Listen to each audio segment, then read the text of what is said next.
Judge Grayson believed he was condemning a dim-witted youth until the accused began deconstructing the charges with the precision of an expert litigator. Inside the courthouse, the air lay heavy and nearly oppressive as a throng of spectators filled the gallery, whispering in hushed tones while the drama unfolded. The imposing defendant's table seemed almost too grand for the slender young man at its side, his hands tucked casually in his pockets and his chin tilted just enough to broadcast unwavering resolve. Jalen Dawson, merely 19 and charged with grand theft auto and resisting arrest, the accusations were weighty, yet the calculating look in Judge Walter Grayson's eyes revealed that this trial was about far more than mere law.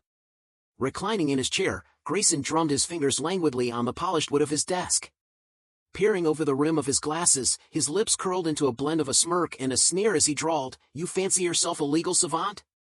This isn't a debating society, kid." His voice carried a dry, mocking amusement that rippled through the courtroom, an amused chuckle rising from the bailiff, the stenographer, even the prosecutor, all caught up in the irony of the moment. Yet Jalen remained unmoved, no hint of a flinch, no spark of laughter. Years of relentless preparation had led him here, though never exactly like this. He had not envisioned himself standing as his own defender, but the courtroom was as familiar as the back of his hand. While other kids memorized sports statistics, he absorbed case law. As his friends lost themselves in video games, he immersed himself in imaginary trials, arguing cases in the theater of his mind. His mother, Denise Dawson, a seasoned paralegal of over 2 decades, filled his childhood with stories of crooked prosecutors, biased judges, and half-hearted defense attorneys. By the time he was 14, he could dismantle a trial with the acumen of a veteran law student. And yet, to Grayson, all that experience reduced Jalen to just another misbehaving kid. "Let's keep this brief," the judge sighed, flipping open the case file. "I've got a golf game at 2, he added, drawing another ripple of amusement from the audience. But then, a subtle shift occurred. Jalen's lips curled into a nearly imperceptible smirk, a silent admission that Grayson had already aired, though the courtroom remained oblivious. Rising with the air of a man already triumphant, Prosecutor Mitchell Carrington stood. His suit was impeccable, his tie knotted with flawless precision, and his tone resonated with the rehearsed confidence of someone who had delivered this spiel countless times. "Your Honor, the state will incontrovertibly prove that the defendant, Jalen Dawson, was caught red-handed in a stolen vehicle, a 2022 Audi A6 reported missing mere hours before his arrest. Officers pursued him through downtown, where he allegedly attempted to flee before being subdued. His fingerprints were found on the steering wheel. The prosecution asserts that the evidence is self-evident." The words struck with undeniable weight, the gallery stirred and whispered as if privy to a dark secret. On its surface, the narrative painted a damning picture: a stolen car, a high-speed chase, a desperate escape. Grayson shot a piercing glance at Jalen over the rims of his glasses, then shifted his attention back to Carrington. With measured steps toward the jury box, the prosecutor continued, "The defense may try to persuade you that this entire affair is a misunderstanding, that Mr. Dawson is merely an unfortunate casualty of circumstance." For the first time, his eyes locked with Jalen's, a moment that seemed to question what kind of victim flees from the police. The tension in the room deepened palpably as Judge Grayson leaned forward, propping his chin on his hand while Jalen remained utterly impassive. Flipping through a stack of papers, Carrington announced, "Your Honor, I present the testimony of Officer Daniel Ruiz, who personally observed the defendant behind the wheel before his attempted escape. The vehicle was confirmed stolen, and the arrest was conducted by the book." Grayson exhaled slowly and nodded. "It appears straightforward," he remarked, "and to most in the room it did indeed seem a case of a stolen car, a chase, an arrest." But Jalen's extensive study of trials had taught him to notice even the smallest fissures. He stayed silent, watching and waiting. Then, with a light tap of his gavel, Grayson declared, "Let's hear the defense's response." He turned his gaze to Jalen's attorney, a public defender named Lisa Thornton, who had scarcely uttered 3 words since entering the courtroom. Rising with evident nervousness, she began, "Your Honor, my client," only to be gently interrupted as Jalen placed a hand on her arm in a silent plea. Hesitating, she retreated back to her seat. At that moment, Jalen broke his silence. "I will represent myself, Your Honor." The courtroom fell into a profound hush. Grayson's eyes twinkled with amusement as he queried incredulously, "You'll what?" With a calm and steady voice, Jalen repeated, "I'll be my own counsel." A murmur swept through the room, the bailiff's eyebrows arched in surprise, and even Carrington's confident smirk faltered before giving way to a sharp, skeptical laugh. This should be interesting, he mused, though no one else found humor in the proclamation. As Jalen stepped forward, the very atmosphere shifted, the weight of the courtroom seemed to settle around him as he adjusted his stance, his hands still resting in his pockets. Allowing the silence to linger long enough to unsettle his audience, he finally spoke, "Your Honor, before I proceed, I wish to clarify something with the prosecution." Carrington raised an eyebrow and crossed his arms. "Proceed," he prompted. Advancing deliberately, Jalen inquired, "You stated that Officer Daniel Ruiz personally witnessed me behind the wheel before my arrest, correct?" With a sharp exhalation, Carrington responded, "Yes, and that testimony is recorded in his report." Naturally, Jalen acknowledged with a nod before turning to Judge Grayson. "Your Honor, I move to exclude that testimony as evidence." Grayson narrowed his eyes. "On what grounds?" For the first time, Jalen withdrew his hands from his pockets and gestured toward the prosecution's table. "Because Officer Ruiz never actually saw me in that vehicle. Indeed, he wasn't even on duty when the chase began." A flash of confusion crossed Carrington's face. "What do you mean?" Jalen stepped forward once more and continued, "Your Honor, if permitted, I request that we examine Officer Ruiz's GPS logs from that evening. If his report claims he saw me in the vehicle, his location history should corroborate that assertion." He paused, letting the implication hang in the air.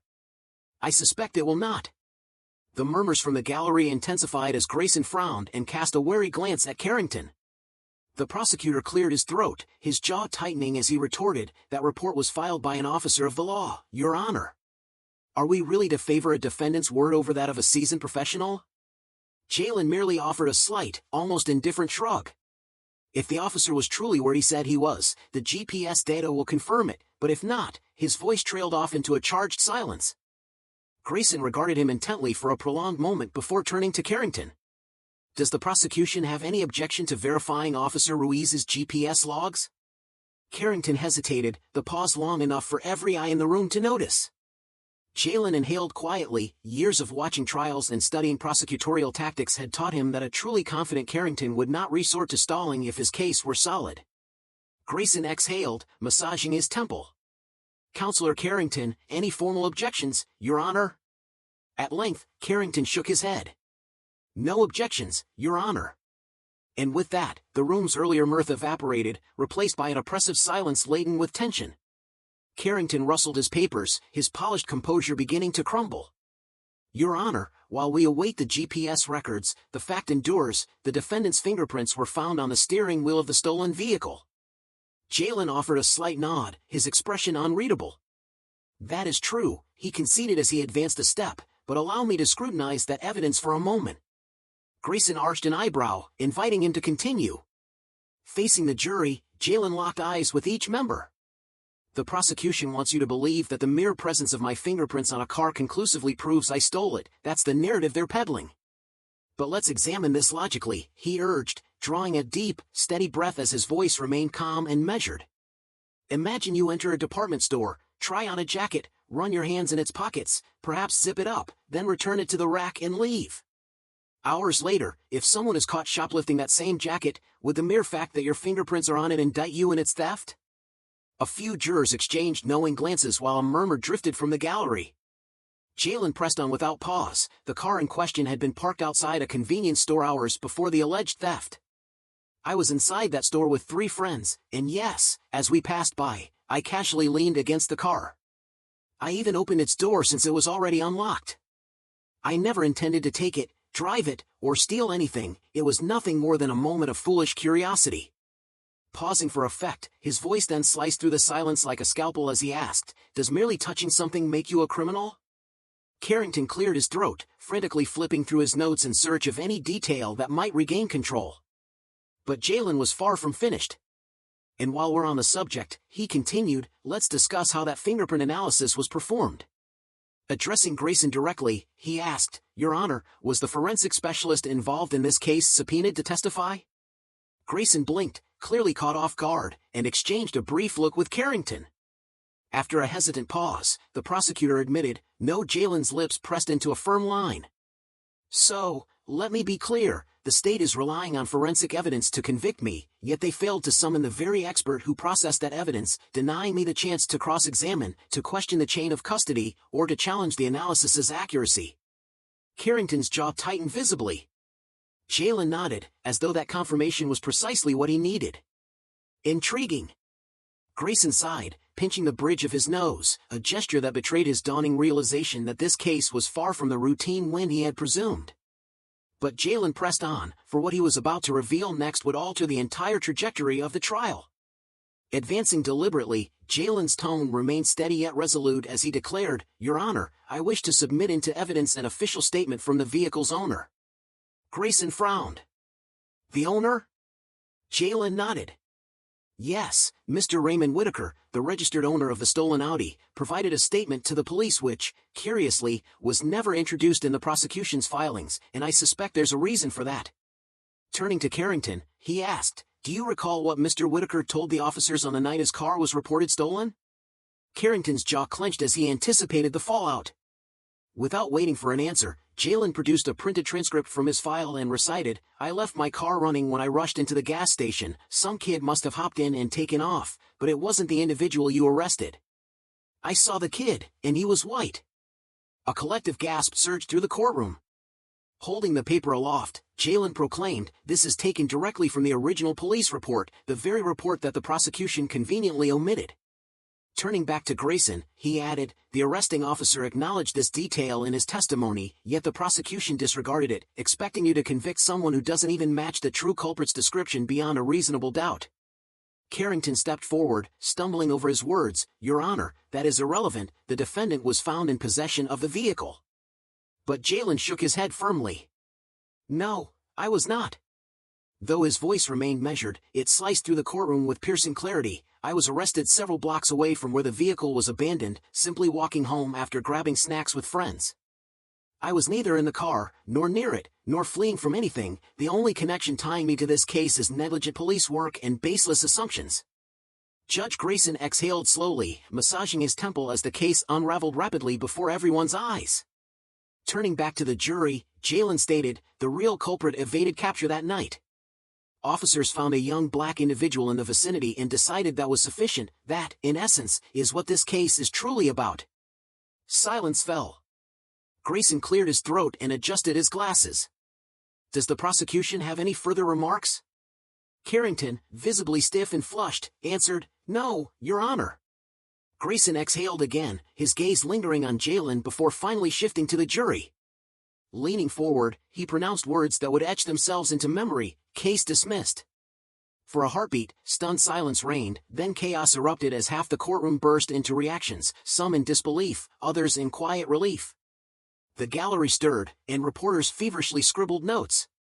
Jalen paused, letting the gravity of the moment settle over everyone. Still clutching his gavel, Judge Grayson fixed his eyes on Jalen with an unreadable expression, a glimmer of recognition, perhaps even regret, emerging where there had been none before. Meeting that look, Jalen turned to leave, but as he neared the door, the judge's voice halted him, "Mr. Dawson." Jalen stopped, though he did not turn around. After a moment's hesitation, Grayson added, "You should consider law school." A faint smirk danced on Jalen's lips. There was no need for consideration, he was already well on his way. Outside the courthouse, the air buzzed with overlapping voices. Reporters swarmed the steps, their cameras flashing like lightning and microphones thrust forward as if they were weapons. Questions rang out, "Jalen, did you anticipate the judge dismissing the case? What's your next move? How does it feel to outmaneuver a seasoned prosecutor?" But Jalen simply pulled his hoodie over his head, deliberately ignoring the clamor. He wasn't there to showcase his brilliance, he was driven by something far greater. Down at the base of the steps, his mother, Denise, waited with arms folded and an inscrutable expression. For a long moment, she merely observed him before shaking her head and exhaling deeply, "Boy, you gave me quite the scare." Jalen chuckled softly, scratching the back of his head. "Had to take a risk," he admitted. She regarded him a moment longer before pulling him into a tight embrace, murmuring, "You always were the stubborn one." Amid the relentless flashing of cameras, Jalen no longer cared for the spectacle. Across the street, near his car, Judge Grayson watched in quiet contemplation. His stance had softened, gone was the earlier arrogance, replaced by an expression of deep reflection. He had not expected this case to be anything more than routine, another day, another defendant, another guilty plea, but now he recognized it as unforgettable. Jalen had compelled the system to scrutinize itself, and for the first time, it had faltered. A lingering question emerged: how many cases had crumbled under the weight of bias, shortcuts, and a system more eager to close files than to uncover truth? Jalen's insight had allowed him to fight back, yet what of those less equipped to do so? This was never just about one case, it was emblematic of them all. He understood his next course of action. Although he might stand in a courtroom again, next time he would not be on the defendant's side, he would return as an advocate for justice, and when that day arrived, he would not be alone in the fight.